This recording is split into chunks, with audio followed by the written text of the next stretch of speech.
তার চিকিৎসা, তার বাসস্থান এবং তার সে যেগুলা বলেছে তার ছেলের পড়ালেখা, আমরা এই দায়িত্বটুকু গ্রহণ করেছি জনাব তারেক রহমানের পক্ষ থেকে তার নির্দেশ অনুযায়ী। আব্দুল মান্নান বিএনপি। হ্যাঁ, আব্দুল মান্নান বিএনপি।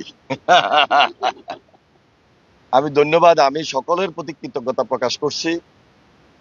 বিশেষ করে এই যে আব্দুল মান্নান ছুট্টু, আমাদের যুব দলের একনিষ্ঠ কর্মী বলি, নেতা বলি, তার উপর ভয়াবহ অত্যাচার নির্যাতন হয়েছে ফ্যাসিস্টের আমলে। এবং ঢাকার সানারপাড়ে হাজি সম্ভবত ইয়াসিন, হাজি ইয়াসিন না, ইয়াসিন মিয়া, সে হাসিনার দোসর, ফ্যাসিস্টের দোসর। তাকে ঢাকায় উপর্যুপরি হামলা করেছে, কুপিয়েছে, তাকে জখম করেছে। আজকে সে মৃত্যুর সঙ্গে পাঞ্জা লড়ছে। আমাদের ভারপ্রাপ্ত চেয়ারম্যান জনাব তারেক রহমান তার দৃষ্টিতে যখন আসে যে এই আব্দুল মান্নান ছুট্টু, সে অত্যন্ত আবেগ আপ্লুত হয়ে তারেক রহমানকে স্মরণ করেছেন। এবং আমি এখানে সাবেক 2 বারের সংসদ সদস্য ছিলাম, আমাকেও সে স্মরণ করেছে। আমাদের নজরে আসা মাত্রই আমি তারেক রহমান সাহেবের নির্দেশে বাড়িতে এসেছি। তার আগে আমাদের ইউনিয়ন বিএনপি, যুবদল, ছাত্র দলের নেতৃবৃন্দকে পাঠিয়েছি, তারা খোঁজখবর রেখেছে। বিশেষভাবে তার পরিবারের 2 ভাই, তারা আমাদের সঙ্গে, এই পরিবার সম্পূর্ণভাবে দীর্ঘদিন থেকে রাজনীতির সঙ্গে সম্পৃক্ত, জড়িত। আমরা যথেষ্ট পরিমাণ সহায়তা আসলে এর আগে করতে পারি নাই। আমাদের ইউনিয়ন লেভেলে, ওয়ার্ড লেভেলে যত সামান্য করেছে, কিন্তু ব্যাপকভাবে আমাদের করা দরকার ছিল। আজকে আমরা সমস্ত দায়ী দায়িত্ব তার পরিবারের নিয়েছি। তার চিকিৎসা, তার বাসস্থান এবং তার এই যে আবেগ আপ্লুত বক্তব্যের মধ্য দিয়ে 2-4টি কথা সে যেগুলা বলেছে, তার ছেলের পড়ালেখা, সবকিছু মিলিয়ে আমরা এই দায়িত্বটুকু গ্রহণ করেছি জনাব তারেক রহমানের পক্ষ থেকে তার নির্দেশ অনুযায়ী। আপনারা জানেন, বিগত 17 বছর আওয়ামী লীগ ক্ষমতায় ছিল। আমাদের এই সদর লক্ষ্মীপুর, চন্দ্রগঞ্জ এলাকায় ব্যাপকভাবে অত্যাচার করেছে, নির্যাতন করেছে। অনেক ছেলে গুমের শিকার হয়েছে, অনেক নেতাকর্মী গুমের শিকার হয়েছে, খুনের শিকার হয়েছে, অত্যাচারিত হয়েছে, নির্যাতিত হয়েছে, জেলখানায়ও ছিল। সেও উপর্যুপরি হামলা শিকার হয়ে আজকে আমাদের মাঝে আছে। আল্লাহ তাকে বাঁচিয়ে রাখেছে। অনেকেই কিন্তু খুন হয়েছে, শহীদ হয়েছে। আমি সকলের আত্মার মাগফিরাত কামনা করছি। আমাদের এখন একটাই চাওয়া, একটাই হিসাব নিকাশ, যে হাসিনার বিচার খুব দরকার, খুব জরুরি, এবং যারা এই অপকর্মের সঙ্গে জড়িত ছিল তাদের সকলের বিচার সে স্পষ্টভাবে দাবি করেছে। আমরা সবাই মিলে এই দাবি করছি যেন এই বর্তমান যে অন্তর্বর্তীকালীন সরকার আছে, তারা দ্রুত সময়ের মধ্যে এই বিচারগুলা এই নিষ্পত্তি করবেন, সম্পন্ন করবেন। তাছাড়া আজকে সমাজে আমাদের আরো কিছু বিশেষ দায়িত্ব রয়েছে। দেশে এখনো ভোট হয় নাই, নির্বাচন হয় নাই। নির্বাচন হয়তো ফেব্রুয়ারি মাসে হবে। আমরা সবাই সচেতন, সবাই আমরা দায়িত্বশীল।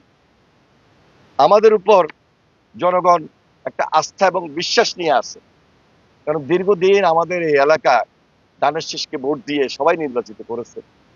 আজকে সময়ের প্রয়োজনে আমরা ধানের শীষকে নির্বাচিত করবেন এই কথা বলে ঘরে বসে থাকতে হবে না। আমাদেরকে ঘরে ঘরে যেতে হবে, আমাদেরকে জেনারেশনের কাছে যেতে হবে, মা বোনদের কাছে যেতে হবে। কারণ আমরা যদি সবাইকে সজাগ এবং সতর্ক না করি, তাহলে ওই ফ্যাসিস্ট আবারও অত্যাচার নির্যাতন করার সুযোগ গ্রহণ করবে। এবং সে অত্যাচার নির্যাতন শুধু এই যে ছুট্টুর উপরে করবে তা কিন্তু না, সবারই উপরে আসতে পারে, সবারই উপরে হতে পারে। এই জন্য আমরা যদি টিম ওয়ার্ক করি, ইতিমধ্যে তারেক রহমান সাহেব প্রায় জায়গায় বলছেন, বক্তব্যে বলছেন, টিম ওয়ার্ক করতে হবে, ঘরে ঘরে যেতে হবে, মা বোনদের কাছে যেতে হবে, প্রজন্মের কাছে যেতে হবে, সবাইকে বুঝাতে হবে, বলতে হবে, আশ্বস্ত করতে হবে কেন, কি কারণে বিএনপিকে আপনি ভোট দিবেন। তিনি 31 দফা ঘোষণা করেছেন। তার 31 দফার ভিত্তিতে আমরা একটা ঐক্যকে প্রাধান্য দিই, ঐক্যটা যেন সুদৃঢ় হয়। তাই আমাদের এখানে যারা বিএনপি নেতৃবৃন্দ আছেন, সমাজে যারা এই অঞ্চলের আছেন, মুরব্বী, এই জেনারেশন, ছাত্র, যুবক, তরুণ, আমি সবাইকে অনুরোধ করব, আমরা এখন থেকে ঐক্যবদ্ধভাবে আমরা এই পরিস্থিতিটাকে মোকাবেলা করব, সবাইকে আশ্বস্ত করব, সবাই ঘরে ঘরে যাব, সবাইকে তারেক রহমান এবং দেশনেত্রী বেগম খালেদা জিয়া সালাম পৌঁছিয়ে দেব। আমার বিশ্বাস অতীতে যেভাবে মানুষ বিএনপিকে এদেশে রাষ্ট্রীয় ক্ষমতা আনার জন্য বিএনপির পাশে ছিল, বিএনপিকে ভোট দিয়ে নির্বাচিত করেছে, আগামীতে এই যে এত অত্যাচার নির্যাতনের পরও আমাদের পাশে এখন পর্যন্ত আছে এবং ধৈর্য ধরে অপেক্ষা করতেছে আমাদেরকে আবার নির্বাচিত করে এনে তারেক রহমানকে দেশের প্রধানমন্ত্রী বানানো। তারেক রহমান যদি প্রধানমন্ত্রী হন তাহলে এই বাংলাদেশের মানুষ এতটুকু আশ্বস্ত হবে যে এখানে একটা কর্মসংস্থানের ব্যবস্থা থাকে, শিক্ষার মান উন্নয়ন হবে, স্বাস্থ্য, শিক্ষা এবং সমাজে এই যে একটা স্বাভাবিক পরিবেশ, স্বাভাবিক রাজনীতি, সাধারণ মানুষের রাজনীতি, গণমানুষের জন্য সুন্দরভাবে টিকে থাকা, এই জন্য তিনি আগামও বলেছেন কোন বিএনপির নেতা কর্মী যেন সেখানে সালিশ দরবারে না যায়, প্রয়োজনে মানুষের পাশে গিয়ে মানুষকে সম্মান দিবে, সমীহ করবে, এই কাজে থাকতে হবে। মা বোনদের কাছে আমাদের মহিলা দলের নেতৃবৃন্দ যাবে, তাদেরকে আশ্বস্ত করতে হবে যে একটা ফ্যামিলি কার্ড, একটা হেলথ কার্ড, একটা ফার্মার্স কার্ড, এটার দ্বারা ওই পরিবার কি বেনিফিট নিতে পারে, কি বেনিফিট পেতে পারে, সবকিছু মিলে আমরা আত্ম মানবতার সেবা, রাজনীতির পাশাপাশি সামাজিক উন্নয়ন, রাজনীতির পাশাপাশি মানবিক দিক, এগুলাকে আমরা প্রাধান্য দিচ্ছি, মেধার প্রাধান্য দিচ্ছি। একটা সমাজে আজকে আপনারা খেয়াল করবেন, লক্ষ্য রাখবেন যে বিভিন্নভাবে মাদক আমাদেরকে গ্রাস করা